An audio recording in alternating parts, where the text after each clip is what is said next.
விஜய் உடைய 2வது ஆண்டு தொடக்க விழாவில் ஒருத்தன் அந்த ஆங்கரிங் பண்ணிக்கிட்டு இருந்தான்.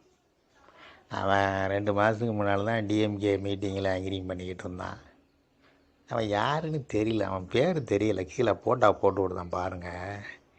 அவன் என்ன சொல்லுவான், மு.க.ஸ்டாலின் அவர்களை பற்றி போலி அப்பாக்கள் நிறைய உருவாயிட்டாங்க.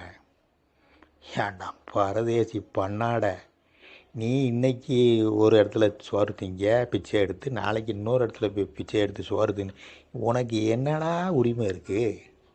நக்கலாக பேசுகிறாங்களா அவள். விஜய் இருக்கனால விஜய் சிரிச்சுக்கிட்டு இருக்கார், கைத்தட்டிகிட்டு இருக்கிறாரு. நாளைக்கு 5-6 நடிகருக்கு நடந்தது தான் அவருக்கு நடக்க போகிறதுக்கு இந்த பண்ணாடைக்கு தெரியல. இவன் என்ன சொல்கிறான், போலி அப்பாக்கள் நிறைய உருவாயிட்டாங்க.